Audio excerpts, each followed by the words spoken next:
tukavuga amajambo y'Imana. Amajambo y'Imana tuje muri Luka igice c'icumi. Luka 10:38. Luc chapitre 10 verset 38. Gushaka kuri 42. Luka 10 gushaka ku murongo wa 38 gushaka ku murongo wa 42. Maze bariko baragenda bashika mu mihana. Umugore yitwa Marita aramwakira amushikiza mu nzu yiwe. Ashikara yakira Yesu.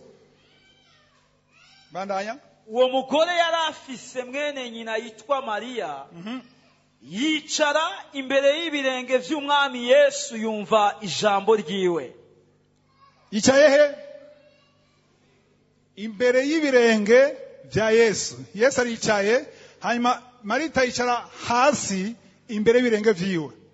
Hanyuma ariko Marita ahagarika umutima kuzimana vyinshi. Aramwegera aramubwira ati mwami, ntibikubabaje yuko mwene mama yantereranye ibikorwa, nuko mubarire amfashe. Mubarire amfashe. Uwo mwami Yesu aramwishura ati Marita, Marita, uriganyira wigora muri vyinshi, ariko igikwiye rwose ni kimwe. Erega Mariya ahisemwo umugabane mwiza atazokwakwa. Atazokwakwa. Sura 39. Uwo mugore yari afise mwene nyina yitwa Mariya. Yicara imbere y'ibirenge by'umwami Yesu yumva ijambo ryiwe. Yumva ijambo ryiwe. Benshi muri mwega murazi inkuru ya Marita na Mariya, sivyo? Siniko muragana ahantu babatumiye kavuga ati no munsi sishaka kuba Marita, shaka kube Mariya. Kwera Marita kenshi akunda gusereva, sivyo? Akunda kwiruka gutegura, ariko Mariya yicara ku birenge. Yesu rero aravuga 39 niyo twasomye. Ngo yari afise uwo avukana yitwa Mariya, yari yicaye ku birenge vyiwe. Ariko Marita ivyo yavuze birumvikana. Ivyumvikana? Wewe wagiye ahantu Yesu yaje mwamutumiye umuntu akomeye nka Yesu, munyacyubahiro gusuma abandi bose. Yaje hano, hanyuma imico yacu y'abakobwa bakira abantu bakora ibintu byose niko bimeze muri Israeli. Hanyuma gasanga uwitwa Mariya aricaye. Marita niwe yiruka, niwe yakoropa, niwe atuma abakozi, niwe azimana, niwe yongera. Niwe arabira byose ko bimeze neza, ariko Mariya yicaye. Ninde muri mwe gatovuga ati wewe Mariya nibiki? Ivyumvikanye byo kwaragira. Ariko igihe yamubwira ngo mubwire, bena waze kweka atamubwiye.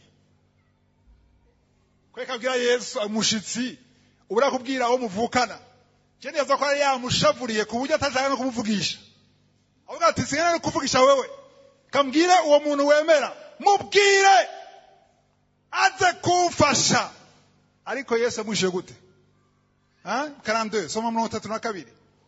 Era kuwa 41 kuja 42. Umwami Yesu aramwishura ati Marita, Marita, Marita, Marita, uriganyira wigora muri vyinshi. Takunda Yesu yavuze ngo Marita, Marita, Petero, Petero, Simoni, Simoni.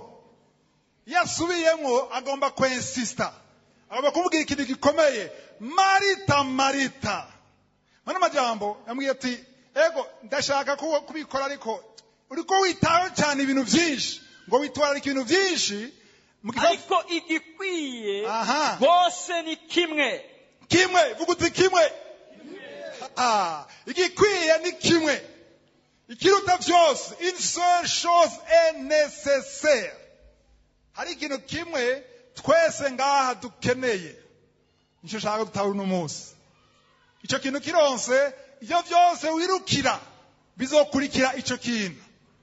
Marita abwifaza mwengo tu t'inquiètes, uritwarika et tu t'agites. Hari abantu ngaha bari agite. Bariko bariruka hirya no hino munyumve neza, kwiruka si bibi. Ariko ni wiruka wibagiye cya kintu kimwe.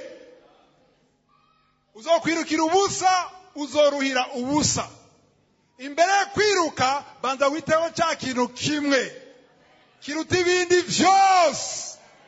niyo mara kucitaho ni wiruke rero nushugurike ubuzima ndiko nandira ubuzima banza uronke kijya kimwe kuko ubuzima buhagaze muri kijya kimwe gusumba ibindi byose wojamwo genda udepose sivyo ngo udepose genda ugureho nuvo urabe inyuma warabe udepose batagomagaye nturehe gudepoza ngo imana izobakora ko bampamagare nta depoje depoza genda ukore genda nimba ushaka kuronka umugore ugura amaso ariko aza witeho kijya kimwe niwagenda gutya gusa uteyeho kimwe uriboma sivyo kijya kimwe ca mbere nico ukwiye kwitaho ahubwo nakuvuze ikintu gikomeye cyane 42 42 ngo ikintu kimwe gusa yitayeho Maria yahisemwo Marie a choisi la bonne part yavuze gute mu kirundi umugabane mwiza bavuze ngo la bonne part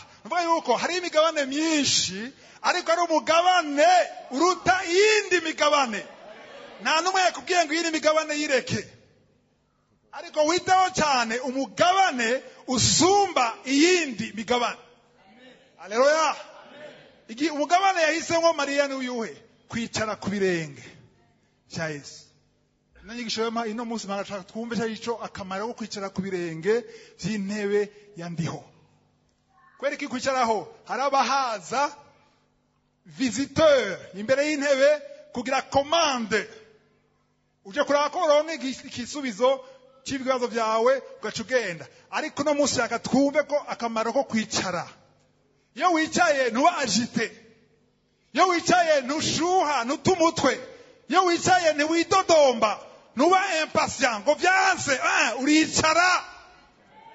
uricara kwereka iyo wicara igigushoboza kwicara ni iki aho hantu nshaka kwereka yuko ari ahantu hari protection ku birenge by'intebe y'Imana niho hari protection amen ari amafilme menshi y'abanyamerika iyo habaye ibintu bibaye muri Amerika ibitero cyangwa iki umukuru w'igihugu baramutwara ahantu munsi bimvye bita gute bunker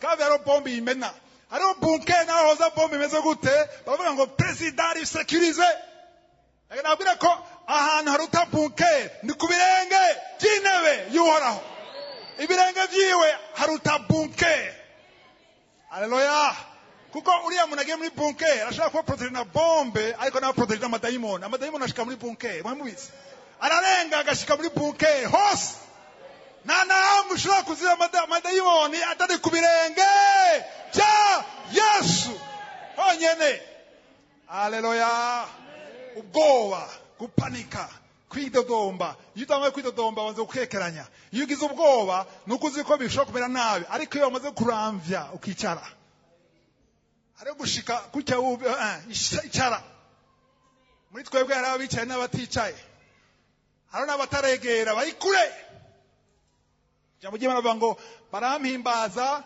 bararirimba ariko n'iminwa yabo ngo ariko imitima yabo iri kure y'iki y'intebe no muzaka twegere haleluya titre nyigisho twa egera intebe y'ubuntu egera intebe y'ubuntu titre abariko barandika egera vuga utegera egera uvuga ati negera gute niyo ndi gumayo nimburiyo gumayo nimburi muri Yesu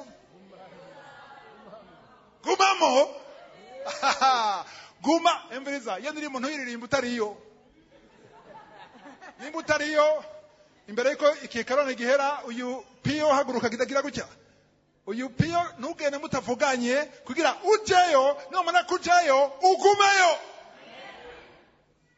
embriza ingisho ziryoshe zo kwizera gushikira ibintu mugabo utariyo ntaco bimaze banza ujeyo nimba uriyo mba iyo nimba ndayikunda ngo nimba iyo ndirimba ibwira abariyo abatariyo nawo ni mujeyo kwera iki umuryango uracuguruye haleluya navuga ngo egera intebe y'ubuntu imbere ko tubandanya tusoma akurikira shaka sigure nakora kwisigura kenshi mwanzo kwanda bisubiramo kuko nawe nabisubiyemo kenshi benshi naravyumva maze ko nako ataravyumva kandi namaze nabisubiyemo ubuntu ni iki benshi bavuga ngo ni faveur imméritée, iba ko tudakwiriye. Navyo nyivyo, ariko ubuntu muri Bibiliya busigura iki? Ni ubushobozi bw'Imana. Kweki imvuga ko ari ubushobozi bw'Imana. Musomye muri Luka 2:52 nituhasoma, Luc 2:52, bakavuga Yesu igihe yavuka, sivyo? Yesu igihe yavuka akiri umwana ariko aramutoya ngo il croissait en stature et en grâce. Yesu yakura mu buntu. Kandi Paulo avuga mu ijambo ry'Imana avuga mu nyuma ngo dukure mu buntu. Gute dukure mu buntu? Nukuva yuko ubuntu ufise uno musi kuri bonane ya 2021 ni ukwiye kumara ubwo nyene. Ubuntu ufise uno musi muri 2023 ni ukumara ubwo nyene. Ubuntu ni ubushobozi bw'Imana butuma ushobora gukora ibyo Imana ishaka gukora wewe utokwishoboza. Ubuntu ni puissance de Dieu. Haleluya. Uko wuba Imana ukuca bugufi niko Imana ikongera ko ubuntu bugeretse ku bundi. Haleluya. Hari ibintu bashika ko intumwa bagashaka gusena amadayimoni amwe akavayo kubera ubuntu bwawo bwagereye ngaho. Hari dayimoni zindi byanka bigasaba ko maître Yesu intervena. Arababwira ati rero dayimoni nk'iyo ihugwaye n'iki? Matthieu 17 murahazi 20-21 dayimoni nk'iyi ihugwaye n'iki? No gusenga hamwe no kwisonzesha. Kubera gusenga hamwe no kwisonzesha birongereza dogre y'ubuntu. Amasengesho hamwe no kwisonzesha birakuduza. Kinyarwanda ni gute? Birakuzamura ugashaka ku yindi level. Amen. Ubuntu tuburonka gute? Tuga dusome Abaheburayo cece ca 4 umurongo wa 15, Hébreux 4 verset 15. Tukatwigide bikomeye cyane. Hébreux 4 verset 15 à 16. Pio nizere ko ufise biya ikirundi shasha, sivyo? Ni ufise mupya. Okay. Afise ngo mupya. Hébreux 4 15 à 16. Mansomo ngo 15 yonyene, verset 15 yonyene. Nyarusa Pio. Anje umufasha we kuko umuherezi mukuru dufise atari udashobora kubabarana natwe mu ntege nke zacu. Ni kuvuga yuko arashobora. Umuherezi mukuru ninde? Ni Yesu, sivyo? Ngo arashobora kubabarana natwe mu ntege nke zacu. Ariko ni uwageragejwe uburyo bwose nkatwe, yamara we nta caha yakoze. Bavuga ngo il peut compatir. Nuko yuko intege nke zawe aho ugarukira, ibikunanira, ibikugora, ibigeragezo vyose ucamo, ngo Yesu aragira gute? Aratufitiye impuhwe kandi aradutahura kandi aravyumva. Ariko usaba bwira nk'umudamu yibungenze akamubwira ati ivyo ukurigira ukurikinisha wizihe waratwaye ngo bazi wabigize ni wabizi, sivyo? Yesu yagiye mu mubiri araca mu bigeragezo. Bibiliya ivuga ngo yageragejwe muri vyose. Ivyo byose bibaza ko byakugerageje Yesu yarabiciyemo, ariko nta cyaha yigeze akora. Cyo ikintu cyambere rero kiduha assurance mu kirundi gute? Ushize bw'amanga ko tuzi yuko turafise umuherezi mukuru mu Heburayo 13:15, Hébreux 13:15 havuga ngo turafise umuherezi mukuru ngo biciye kuri Yesu ngo twegere intebe ngo duhimbaze tutanga iminwa y'amashimwe, sivyo? Nuvuga yuko Yesu y'umuherezi mukuru niwe atwara amashimwe yacu, niwe atwara amasengesho yacu imbere y'Imana. 16 rero niyo narondera verset 16. Nuko ni twegere intebe y'ubuntu dushize ubwoba. Ni twegere intebe y'ubuntu dushize ubwoba cyangwa dushize amanga. Kugira ngo turonke ikigongwe. Tubone ubuntu bwo kudutabara mu gihe gikwiye. Haleluya. Arige ntengara je niko ndegisha nkubavuze ibintu bishushe bitari nege. Nkubu umuntu wagusa ngo amen. Nimwatahuye ivyo Pio aje gusoma. kuko ngo wegera intebe y'ubuntu ngo kira ngo ni hari intumbero uronka ibintu bingahe bibiri. Icyambere uronka n'ikega piyo suramwe bukebuke bavyumve ngira bashobore kwakira kuko batakiriye ngaha barahombye. kugira ngo turonke ikigongwe mu Gifaransa bavuga ngo miséricorde. Haleluya. Kuko hari ikigongwe canke miséricorde canke guharigwa canke gutahurikwa Imana idutahura iyo twegereye intebe y'ubuntu. Haleluya. Hari abantu kenshi bashaka ikigongwe bari kure y'intebe, ariko ngo kugira ngo uronke ikigongwe egera intebe. Ndakora kubwira abantu ni kwemwe wowe uvuga ngo Yesu shaka ngo manze mpebe inzoga, banze mpebe pornography, hama ndoce negera. Egera. Nivyo bintu byawe byose egera. Bizane uko biri, iyo ncyafu yawe yose yizane. Hamujyame urambarare ku birenge vyiwe. Mugira uti ndashaka kubiheba ariko navyo nshobora fasha. Haleluya. Aba evangeliste mukuru bwira utuma abantu mubabwira uti ntutinye inguko nyene. Ingo niyo migozi nicikira. Kuko umushize kure ngo yango dushobora. Hari ahantu numvise amashengero imbere yo kwinjira ko abantu uziye ngo tik tukaraba bwa coronavirus. Hari abantu batinjira mu shengero.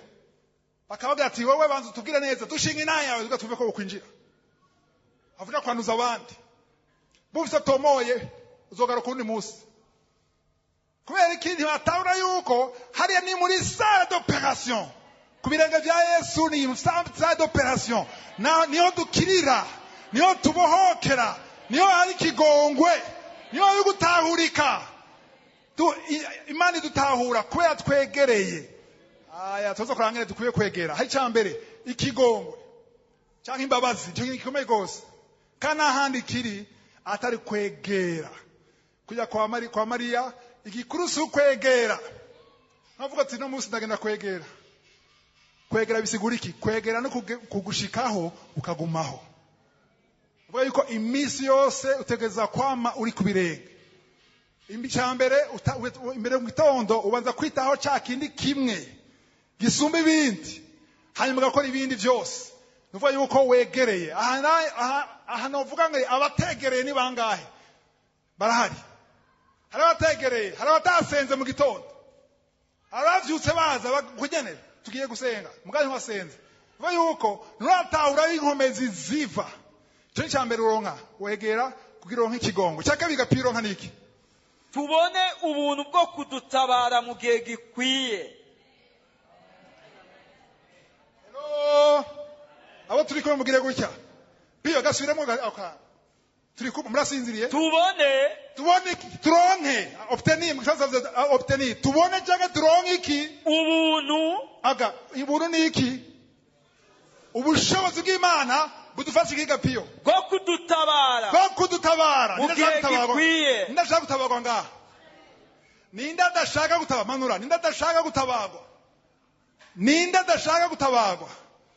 None kwa iki butavuga amen.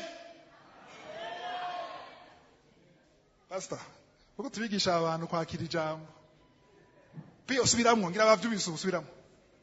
Tubone ubuntu bwo kudutabara mu gihe gikwiye. Haleluya. Ndumva kitwa amen yanyu idakwiye. Kuko mu Kirundi bayisobanuye nabi. Badusobanuye mu Kirundi. Ndetse Luisego ngaha. Muhe micro. Neje baguhe micro ndashaka na muri radio bavyumve no muri internet bavyumve. 16 verset 16 partie ya nyuma. Verset 16 aravuga ngo approchons-nous donc avec assurance du trône de la grâce. Avec assurance du trône de la grâce. Afin d'obtenir miséricorde. Et de trouver grâce. Ngeza ngaho mwiteguye. Grâce nuyo buntu bwo kugira ikiganeje. Pour être secouru. Dans nos besoins. Mu Kirundi yazo igihe gikwiye. Nagiye kurondera no mu Cyongereza ntibavuga igihe gikwiye. Mu gihe cyaki apara gikenewe mu byo dukeneye. Dans nos besoins. Ukeneye iki? Agakiza barakaronse bamwe bamwe siko? None agakiza bakaronse ibintu ukeneye iki? Ngaha kwisi ukeneye iki? Amahoro. Sivyo? Urakeneye amahoro? Amahoro aboneka ku birenge byandiho. Ikindi ukeneye ni iki? Umunezero? Nta handi uboneka atari ku birenge vyiwe. Kuko kugira ngo umunezero cyangwa amahoro ukeneye ubuntu. Uragenda kubirondera arasoma ibitabo by'abapsikologe si vyiza kumenya sivyo science, ariko urakeneye ubuntu bugeretse kuri science. Kugira ushaka kuronka ivyo Imana ishaka kuronka. Ikindi ukeneye ni iki? Urakeneye roye. Abakeneye roye barahari. Nta handi iboneka. Mugana uzogenda kwicara kusanga nukore, ukore, udakora ntakagiye, sivyo? Ariko ikintu cyambere ukwiye gutangura imbere yo kuja gupagasa nko kwanyarwanda bavuga, sivyo? Imbere yo kuja gukora, kurondera ubuzima, banza utangure cya kintu kiruta ibindi byose. Mu gitondo ubanzuje ku mavi wegere. Haleluya. Nabwiye ikintu kimwe, abantu begera mu gitondo misi yose tabira ngo amaboko. Kuko ijambo ry'Imana rivuga ko amasengesho nibanga. Matayo 6 siko nitukeneye kumenya amasaha usenga ku munsi. Nitukeneye kumenya iminota usenga ku munsi. Ariko nagenda kubwira yuko nimba usenga mu gitondo imisi yose ufite ni via discipline. Vuga uti discipline. Discipline mu kirundi niki? Urutonde canke kwitanga canke indero. Masengesho akenewe indero. Sivyo? Ukaba ufite isaha wamutangurirako imisi yose. Hari isaha tuza guhagarika kubera uja ku kazi. Jira wahagarika kubera nteza kuja ku kazi. Ukamubikora imisi yose. Apana dimanche gusa, arasenga dimanche gusa. Ngaha. Harasenga batanga utwenga. Yabimenye gute? Haratanga kiraba ngo hava mvuga abasha. Mbe yonyerekwa nawe. Harabasenga dimanche gusa, harabasenga dimanche na jeudi. Masengesho ngaha. Sivyo? Ejo wundi umukobwa wanje ambwiye ngo ndashaka nzobona nje muri retraite gusenga kubera iki? Kubera biryoshe nabona muryohewe. Ndamubwira ni kuryoherwa, ni sacrifice. Rome 12:1, Abaroma 12:1 amasengesho zo kuja gupurudika. Ngo ndamusigaye muri veye, ngo cyo ngo twavuye ngo byari bibishe. Happy vraiment ntwaryohewe. Mwaye kuryoherwa. Difference iri n'abagana muri boîte de nuit. Abagana muri boîte de nuit bagana kuryoherwa, bagana gusambuka, karavuga ngo gusambuka, sivyo? Bagana gusambuka. Difference hari, aho muri boîte de nuit bagiye kuryoherwa, mwe mugiye gutanga. Kwera muri abaherezi. Kinyarwanda n'abaki? Abatamvyi. Mugiye gutanga imibiri yanyu. Abaroma 12:1. Mugiye gutanga imibiri yanyu nk'ikimazi, bana gipfuye cyangwa gicumbagira kizima. Gihimbara Imana. Difference hari rero. Abantu mwamuvuga ngo James nasenze nuvise bitaryoshe. Umviriza uracyari mu bebe. Mumbabarire. Achara mu bebe spirituel kuko wewe ntuhatahura yuko jambo ry'Imana muri Petero wa mbere 2:9 yuko uri umuherezi. Nimba uri umuherezi rero ntugenda kuryoherwa, ugenda gutanga. Haleluya. Duhindura ngene tubona amasengesho. Ntugenda imbere y'intebe kuronka, ubwa mbere ugenda gutanga, ariko twumvise yuko niwagenda gutanga uzoronka ikigongwe, uzoronka ubuntu bugutuma uronka ivyo wari ukeneye. Bihwanye n'ubugome bw'Imana. Sivyo? Ikindi kintu mukeneye ni iki? Ngene bikabusha abasalibateri mukeneye iki? Mukeneye abagabo cyangwa abagore, sivyo? Abagabo n'abagore nta izine yindi hari atari izine yitwa ibirenge y'intebe y'Uhoraho. Mwegere hajya kuko nimwashika nubwo bavuze ngo apini kibi ntacu mugabo kizoronka, ariko hariya harironka icyo bita ubuntu. Ubuntu mwisi bo bakoresha ibindi vyitwa urumogi. Siko urumogi raguha inguvu kuva gukora ibindi bintu mbwa ruragusambura, ariko ubuntu ntibugusambura burakubaka.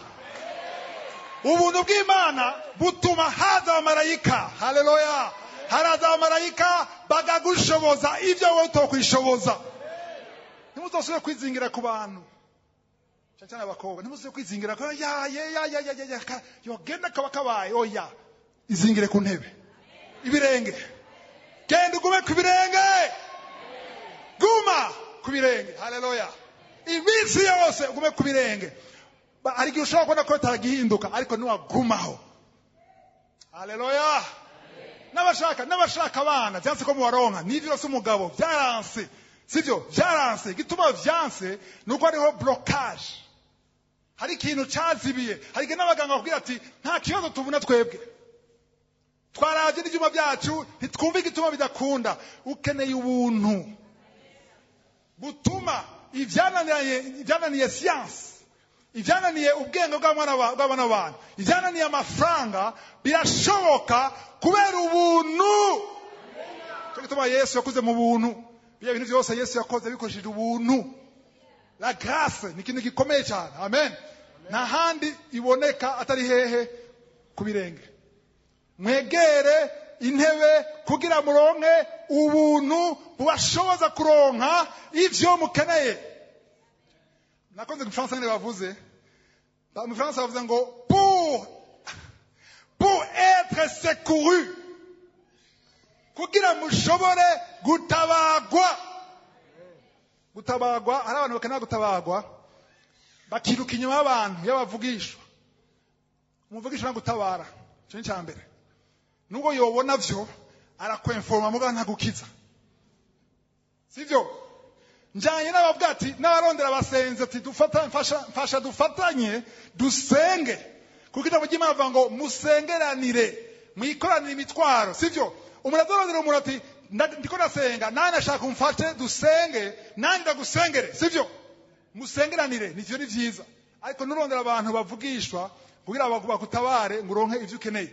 Ivyo ukenera nta handi iboneka atari ku ntebe, ku birenge vy'intebe y'ubuntu. Amen. Cyo gituma inyigisho yise egera intebe y'ubuntu. Hari umurongo wa 3 ushaka dusome.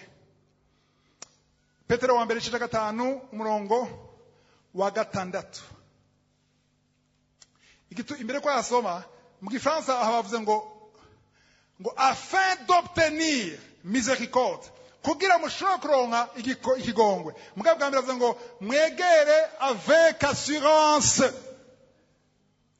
Assurance no kwemezwa muri wewe udakekeranya. Sivyo? Nashaka kubwira yuko hari abantu basenga bakekeranya. Wagiye gusengera ikintu mugabo urakekeranya. Sivyo? Naganabwiye ko igihe cyose widodomba ni sinye yo gukekeranya. Amen. Kadusome hajya muri Petero wa mbere 5:6. Petero wa mbere 5:6. Nuko mwicishe bugufi. Nuko mwicishe bugufi. Muri munsi y'ukuboko kw'Imana kubushobozi. Ha. Wow. Nwahejeje. Kugira ngo izobashire hejuru mu gihe gikwiye. Nibaratahura. Gasubiramo rero bukebuke. Muba yanje guhagarikana ko yumva ko abantu bavyakiriye. Nubwo mugira gute? Mwicishe bugufi. Mukirone mu Fransa bavuga ngo humiliez-vous donc sous la puissante main de Dieu. Mukirone bavuga gute? Munsi y'ukuboko kw'Imana kubushobozi. Mukishaza niyo ntebe yawe nga. Tanzania imwe muri izo nkino nshaka kwega. Mu munsi y'iki? Y'ukuboko kw'Imana kubushobozi. Vuga uti munsi. Mugisha. Changa hagatoya. Murabona mwese nga Mugisha si Imana n'umuntu, sivyo? Ariko twifate ko yicaye mu ntebe y'ubuntu. Kuri kiganza gira gutya, kumize gutya. Kiri kiganza c'Imana. Haleluya. Ngo rero dukwiye kwicara hehe musi nivo niki ikiganza musi y'ikiganza kugira kino kiganza kigira gute gishobora kumpagurutsa kivyure. Ikibazo rero kubiza gutya warusha niwaruca ugira goshe sivyo?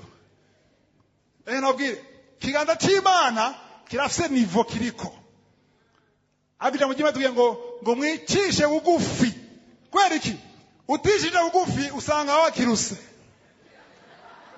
nturuta imana mugabo wakiruse kandi imana ntizoza kuduga ize kugusanga haguruka ize kugusanga ngaha kuma wicaye imana yigumira ngaha imana niyihuta niwateba yabwira ati ni wowe ufite imyaka iharuye je ndi ngaha imyaka n'imyaka imana ishaka kuja munsi vuga uti munsi haha akameme jewe ndi umugabo umushinga naye waja munsi jewe nshamba ngo kameme ndi lisansiye masters kichoba iyo kuravuga amajambo uhava urondera ingazi ukaduga hejuru mwamwaza ngo kenshi kwibaza ngo iyo tuduze ndiho acagira ngo aguma gutya hari abandi bari mu busi we guma hariya kandi kuzoduga ni ukuzokoroka ukavunagurika ngo wishize hejuru ngo la arrogance précède quoi la chute ukufata ingazi ukaduga kazi kawe amarayika nazo gukurikira hariya amarayika bakurindiriye ngaha munsi vuga uti munsi ni igikuru z'ukwegera intebe gusa gikuru n'ukumanuka mbega numanuka gute hariho ivi rigira fleshi munsi haleluya imana ishimwe abantu mwaramusenga amasaha ane ntabwo murumva gusanga ku kazi kumayayura ibiki reka sha kuva saa 8 ndi basengesho cyo ngubita amasayo ane inakubajije ari jambo nkunda gose muri Matayo 6:6 Yesu avuze ngo iki ngo wasenga kugenda ahantu mu cyumba wugare abantu benshi biza ngo cyumba ni chambre hari abambwiye ngo iyo verse ni ndaba kwereka icyo na chambre mfiza ngamana na grand frère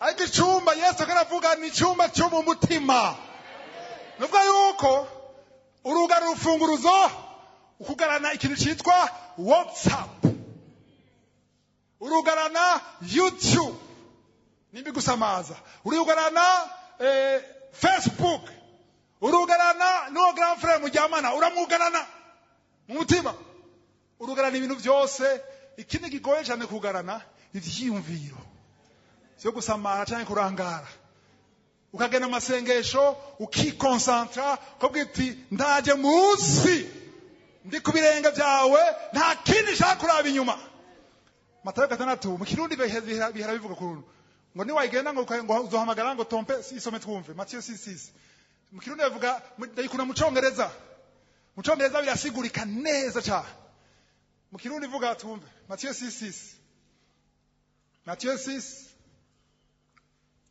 6:6 ariko weho iyo usenga uje mu cyumba cy'inzu yawe ugera mu cyumba cy'inzu yawe ahiherereye vuga utahiherereye ndabwire nubwo udafite chambre yawe rondera ahiherereye urashobora muri sano nageze kuba ahantu hamwe muri nayo yabwira Johannesburg twabana n'abajene batanakijijwe nta sano yariho yari hotel mugabo isi chambre imwe bitanda 8 kinari muri ivyo bitanda nayo ndahihereye nkabura katangwa na muri corridor deuxième dimanche ko urona abantu bavuye muri boîte n'amaraya bagucako ndaruda yireye haragaze gihengena muri dushe giyugarana ngamagara imana yo mwijuru genda hiherereye miseno rya kera wagenda ahantu hamwe gusa mu rusengero temple de Dieu ariko no musi wahujaho no musi y'igiti urajayo arakumva ahiherereye n'ahantu hawe wenyene atabiri bigusamaza cyangwa bikurangaza bihari hanyuma wugare urugi rw'umutima wawe cyane cyane usenge so aba mu misho so aba hehe tompekie ahantu muri soke ahantu hataboreka twari tuvuga ngo Yesu ari hehe ngaha nindamubona ngaha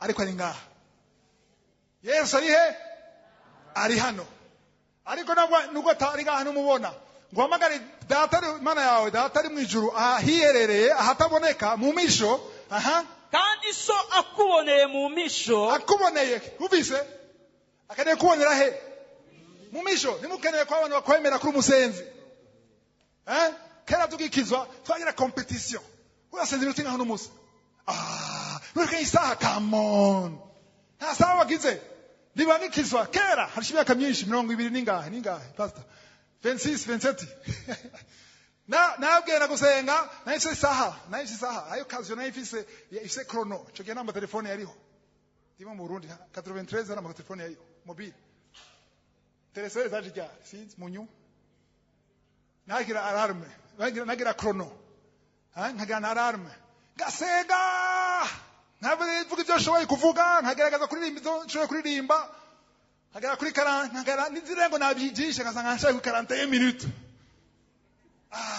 nane 60 shikana rya kwera bara batubwiye ngo Matthieu 26:40-41 ngo ni saa nimwe irakunaniye Yesu ngo yabwiye abigisha nkagera 41 minutes ngasura nkagira ngafata kantike nkaririmba indirimbo ya mbere ya kabiri nkayura 58 nihangana asigaye 2 minutes kuyangira isaha imwe gusa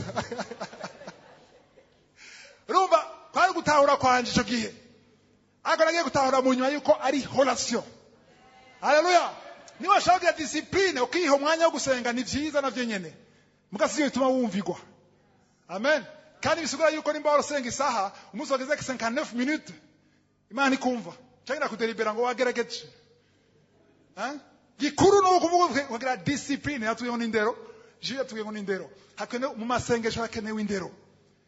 Ikintu cyambere gikenewe ni saha mu bisanzwe ukwiye kwama utangurira kwa masengesho cyo kirakenewe ku bantu baje ku ishuri ku bantu apana barutrete mu abantu baje ku kazi sivyo ubwo muhira urashobora kujya mugasinzira ukariheza ukavyuka aho ushakira mugana nimba ufise yuja mwavyumva ishisi yuja ni vyiza ko umviriza hari abantu basigura ngo Jesse cyane bari hanze babambwira ngo Jesse shaka kuzinduka kare kubera ntangura kazi saa moya sishaka kutaka nabwiye ni Bill Gates yoza ngaha akavuga ati uzoshaka ngaha 3h du matin ato muhanga he $25,000 y'abanyamerika Pierre yavuze ngo yorara ngaha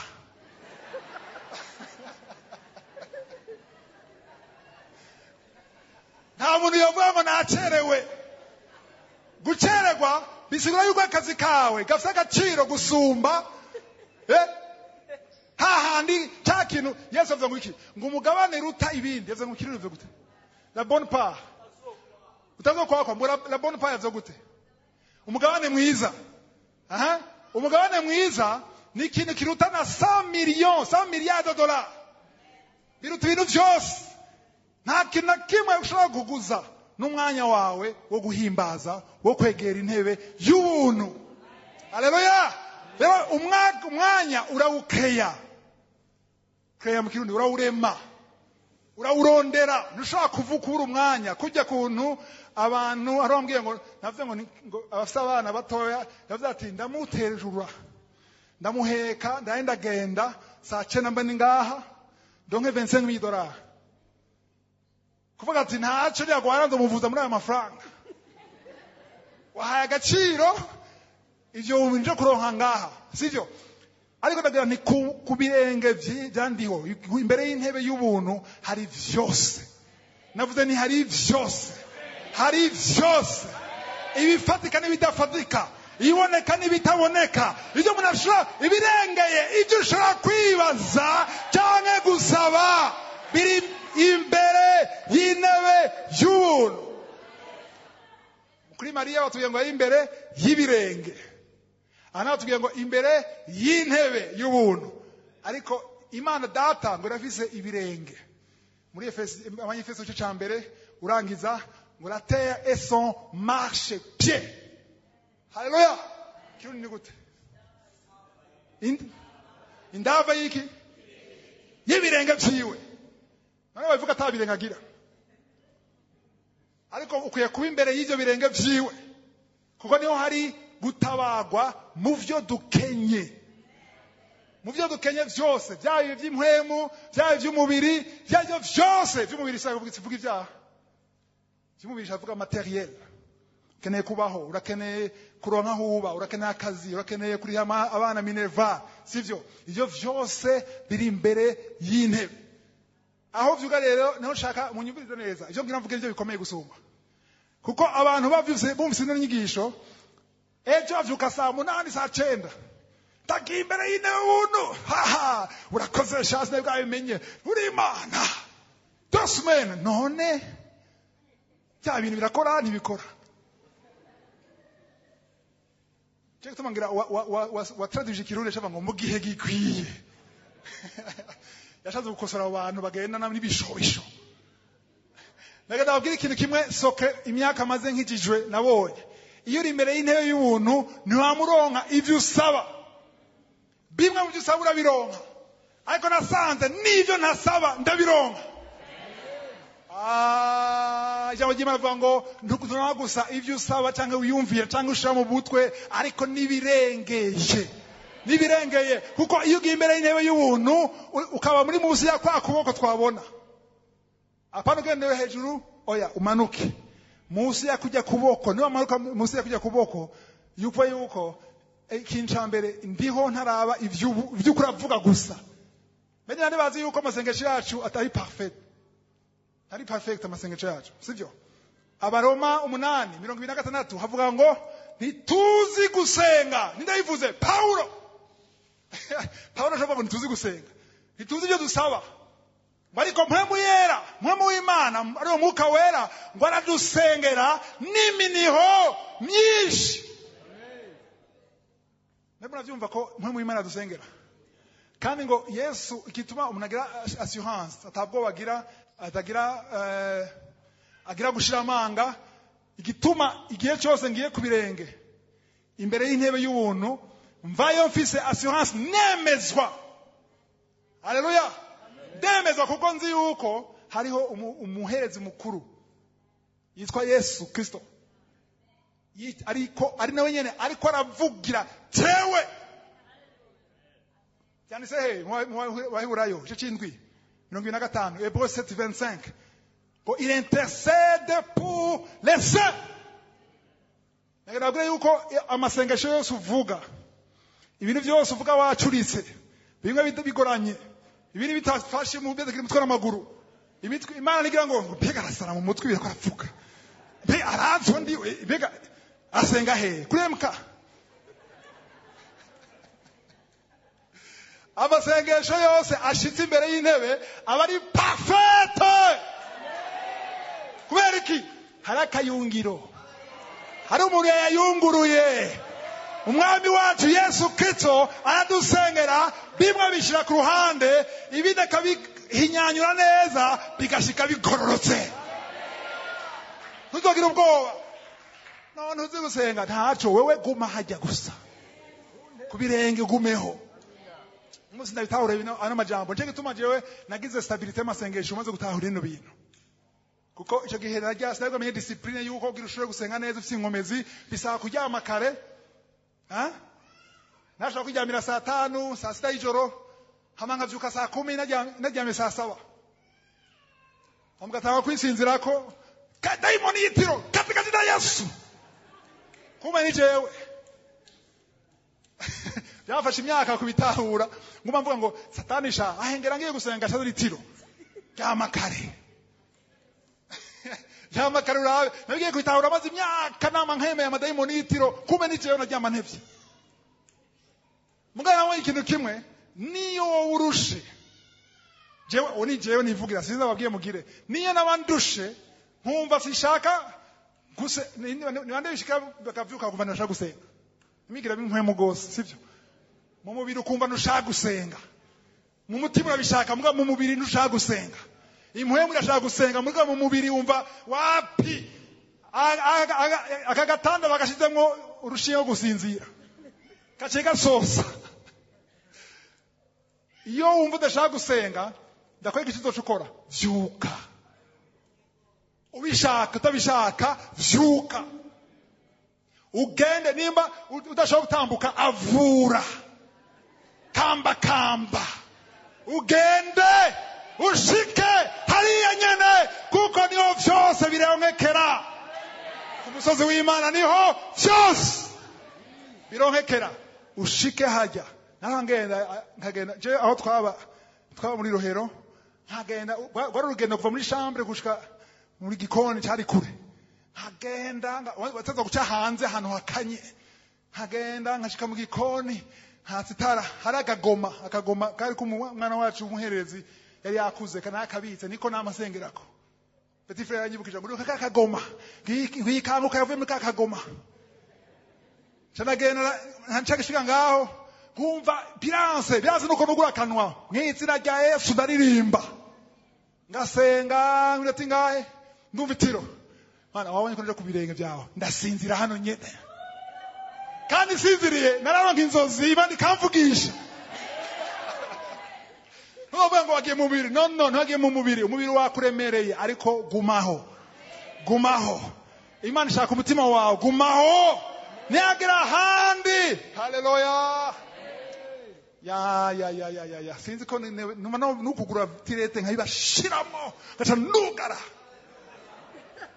mubigumane kuko ndabwira ubuzima bwawe burahinduka ubuzima bwawe ntushobora kumara nta muntu w'umusenzi asenga imisi yose apana abipa rimwe na rimwe sivyo nimba usenga tous les jours imisi yose turatanga uyu mwaka uzombarira kuri bonane ubuzima bwawe nyene buzawumeze ntushobora kugumana bwa buzima nyene ntibishoboka haba mu by'umubiri haba mu by'impwemu ntushobora kuguma uri wa wundi wama ku birenge by'intebe y'ubuntu ntibishoboka ndavuze nti ntibishoboka kuko ijambo ry'Imana ngo il est impossible que Dieu mente ntibishoboka ko Imana ibesha ijambo ryayo ntiribesha niba yavuze ngo niwagumayo udakekeranya utidodomba uzoronka ikigongo bwa mbere hamuronke ubuntu bugutabara mu byo ukeneye ni Imana yaremye isi n'ijuru yabivuze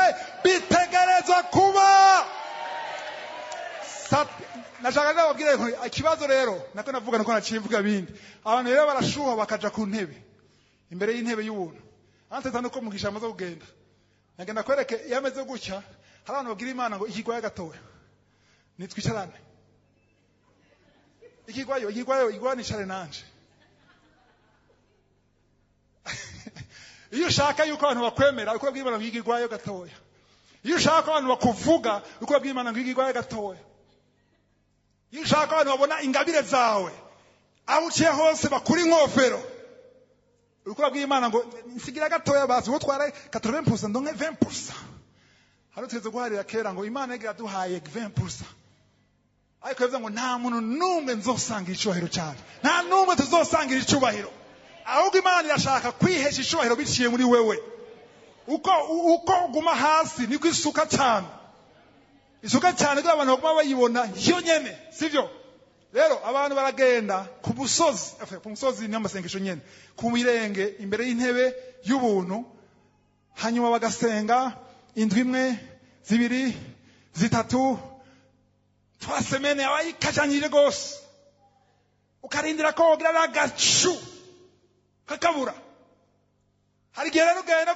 ku intebe y'ubuntu ahubwo bikamera nabi gusumba ko byari bimeze imbere ugaca uta ikintu gikomeye gose cyitwa assurance yitwa mu kirundi gushira amanga cyangwa kutagira ubwoba sivyo utangura kwidodomba igihe cyose widodomvye wataye assurance cyangwa kwemezwa udakekeranya nico gituma rero iyo waza guta assurance cyangwa kwemezwa cyangwa gushira amanga waza kubita nubwo yuko dushaka kubakomeza uzotangira amatamo tamo novuga iki guhagarika nashaka kosa ikintu kimwe mufate uno musi tutariki 10 z'ukwa mbere sivyo muvuga uti je sishaka tamo uyu mwaka sishaka kugira pause y'amasengesho sishaka guhagarika amasengesho n'umunsi n'uyu haleluya niko ndababwira ibintu nabayemwo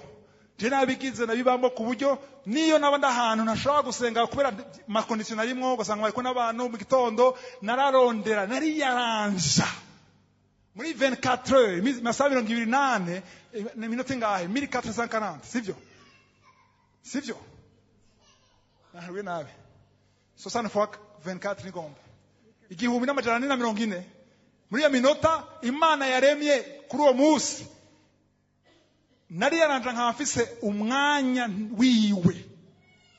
Hari umwanya w'umuryango, hari umwanya w'abagenzi, hari umwanya w'igikorwa nka Marita, sivyo? Kugenda gukora mu bikorwa, kuvuga ubutumwa ni byiza, gukora ni byiza, gufungura, kuryama, kuruhuka, kumviza amakuru, cyo cyose si bibi. Ariko hari ikiruta ibindi. Kimwe kiruta ibindi, umugabane uruta yindi migabane yose. Nakunze cyane ngo yatuye umugabane mwiza. Nuvuga yuko uruta yindi migabane. Sivuga ngo yindi migabane ni mibi, ariko ari umugabane uruta yindi. Uzobipime umwaka wose usigaje. Misi ngahe? Misi ngahe? 355. Asigaye misi 355. Iyo misi ntihagiye n'umunsi numwe uzota. Nta garanti ushobora guha yuko uzoronka ivyo ushaka wewe. Ariko uzoronka ivyo ukenye. Ati bumvise. Uzoronka ivyo kurifuza ibijanye n'indoto zawe kumbure. Ariko ivyo ubuze bihanga wayira umugambi w'Imana uzobironka kuko icyo Imana yaguteguriye muri uwo mwaka gusa. Hari ibiri byo muri 2022 siyo kunavuga. Unyumve neza. Aha, cyanda bigitsure none ngira ngacaza ubunyene. Ndiko mvuga ivyo Imana yaguteguriye bijanye na Jeremie 29:11. Yeremia 29 murongo wa 11 ndazi jewe ndiho ndazi vyiyumviro ndazi bigambi fise kuri wewe et projet de bonheur imigambi yo kwa katika zoza nziza un avenir et de l'espérance. Birageje kumva ko abizi rimwe namwe turagana tuzi ngo tugiye kumubwira kumwinforma gati ego mbwira ndashaka umbwira mugabo uvuga ibikongo bijanye n'ivyo jewe nzi sanzwe nzi nuko umwanya uragenda hari byinshi byo kuvuga muri inkuru ya muri Daniel murayizi benshi. Daniel ngene yasenze asenze yisanzeshije cyangwa yirije imisi ngahe imisi 21 ko mutinya kuvuga ntacyo muzi imisi ngahe 21 yasenze umarayika yaje ryari yamushikire ryari haci imisi 21 ntiyavuze ngo ngira nsenge 3 semaines yavuze ngo ngiye kubirenge gusa ndagiye kugumayo agumyeyo le 21e jour umunsi wa 21 niho haci haza umarayika Gabriel amubwira ngo kuva umunsi muhandike Daniel 10:12 à 13 muhandike mwanyuragiye kuva umunsi wa mbere utahura haleluya ukiyemeza mutima wawe ugaca bugufi depuis le premier jour naraje kweki yaje kuva ku munsi wa mbere kweki Gabriel atamushikiriye muri chapitre 9 yaramushikiriye neza facilement ariko mu ya mbere kweki byamugoye ngo kubera umwami wahe Peresi uwo umwami w'inyuma n'amaraso ni daimon yaranzibiye iminsi 21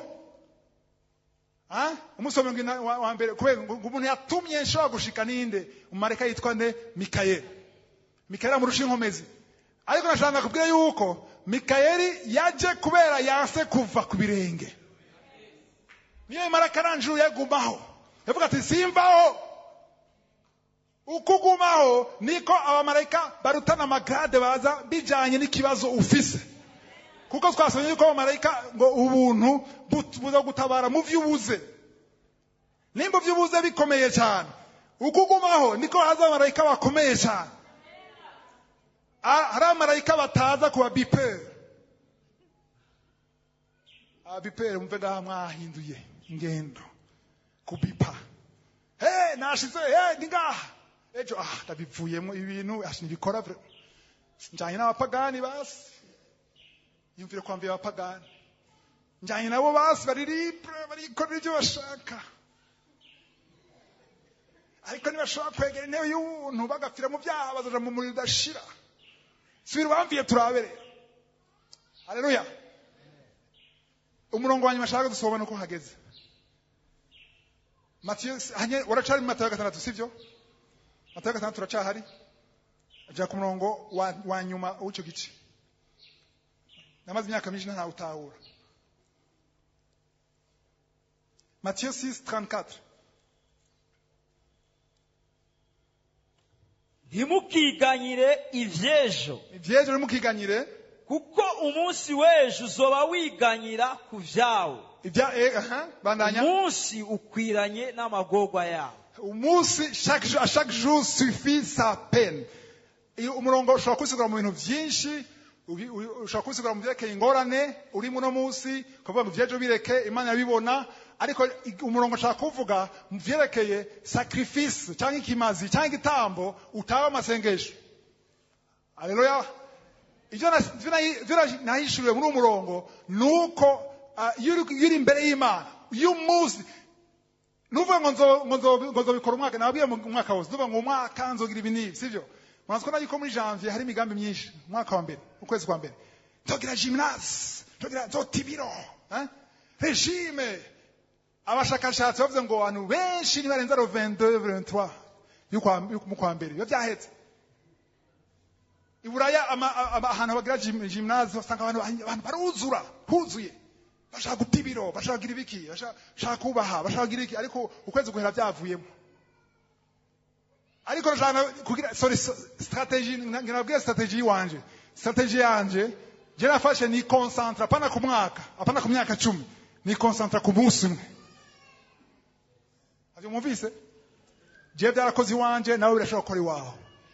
We concentre ku munsi umwe. Kandi jewe umunsi ndakora kubwira abantu mikanguka mutegura umunsi mu gitondo. Ariko isengesho ryo mu gitondo uno si dimanche. Ku munsi dimanche. Isengesho nzosenga ryo mu gitondo kwa mbere ntangura kuri prepara ngiye kuryama. Muri jewe ndi prepara ngiye kuryama ndiko niyumvire ryo nzovyuka. Haleluya! Nzovyuka ngiye gutanga ikimazi imbere y'Imana. Ije navyumvira ndyamye. Nibande bazi yuko ikintu wiyumviye cyane uryamye kigugumamwo hanigira arakirota. Iyo uzinduka ugenda muri voyage ariko uvyuka urabisaha. Kwera waraye mu mutwe wawe washizemo voyage. Jenda niyumvira yuko nzovyuka gutanga ikimazi gihimbara ndio. Ndavyitegura mwumviriza nabigiza kubera iki? Iyo utaraye witeguye kenshi hari ama visite mu ijoro mutazi. Hari utuyaga tukurengera ko mu ijoro utabizi. Ukavyuka waraye uri ufise amagara amwe ukavyuka kumva udashaka kuvuga. Ushaka gusenga ariko witeguye imbere yo kuryama. Ukavuga uti umunsi ubwa mbere ushima Imana kuri uwo munsi ko uhejeje ndashaka ejo. Niba mvyura ndi muzima. Kuko atavyuka urabizi. Niba mvyura ndi muzima ndashaka gutanga ikimazi ejo. Niba mvyura ndi muzima ikintu cya mbere nzokora imbere yo koga, imbere yo kuja mu makuru nzobanza kuja imbere y'intebe yawe y'ubuntu. Uvyishiremo uvyemezwe mu mutima. Haleluya. Alama ni avuga ntuzoshira prolonge. Cyangwa utoshizimya. Urayizimya ugacuvyuka. Kubera iki? Wamaze gutahura akamaro ko kuvyuka. Kuvyuka bisaba discipline. Umunsi ni wavyuka mu gitondo ndabwiye jewe iyo umunsi ndawutanguye n'amasengesho mvuye muhira kuva kera maze imyaka 10 renga mbona ibintu gutyo. Sohotse nubwo mfise ibibazo navuga ni kazima nasenze. Kazima ndi ku busozi. Kazima natoye mugabane urutini imigabane. Satani avuga ibyo ashaka mugabo ndazi yuko hari ubuntu navomye mu gitondo. Vuga ibyo ushaka biranka biyangaye cyangwa bireke. Je ndazi ibintu cyakoze mu gitondo. Kuko nta numwe yabibonye yari banga ryanje n'Imana. Rero ni byiza kugira iyo discipline iminsi yose mu gitondo mu gitondo uvyutse ugafata umwanya imbere y'Imana. Wow, abubatse ni byiza kusengana n'umugore mugera umwanya umwe namwe mugasengana ariko uzoka murondera umwanya wawe. Ni byiza nuko uri marié murasengana n'umugore ariko hariho ahandi hantu keneye kugenda wewe na madamu wawe akagenda ahantu hawe nyene nawe nyene. Sivyo kuko umunsi w'urubanza avuga ati madamu Chris ngo Chris kwiwe madamu wiwe kwiwe umwana wiwe kwiwe. Amen. Nico tunana nabwira nti hari abantu basenga bakabikora wow katugeze ngaha essentiel mwayumvise uri imbere y'intebe y'Imana imbere y'intebe y'ubuntu n'ivyo utasavye urabironka haleluya kandi uhindura inyifato ntugende gusagira uronke munyumve neza ugiye imbere y'intebe y'Imana uzoronka ariko nega nababwiye yuko ikuntu Imana ikora nushika uronka Imana yanza gupima umutima wawe igapima igituma waje ikaraba urukundo uyifitiye ikaraba determination igihe gikwiye izo kwishura tuhaguruke dusenge haleluya darangije Imana ishimwe nize ko ari umuntu yafashije ngaha ndashaka dusenge umuntu yumva ko akeneye by'ukuri kugenderwa n'ubuntu umuntu ashaka ubuntu burutugwa yari afise bumushoboze gushira mu ngiro icyo tuje kwiga aduze ukuboko mu ijuru bakubone haleluya ukuti ndakeneye ubuntu nimba wasenga nubwo wosenga uvuga uti ndakeneye gusenga gusumba ndakeneye izindi nkomezi ushika iganza hejuru usenga Mana turagushima ku ijambo twakiriye ijambo ridasanzwe ijambo ribohora ndagushima ku muntu wese adugije ikiganza na jewe ndimo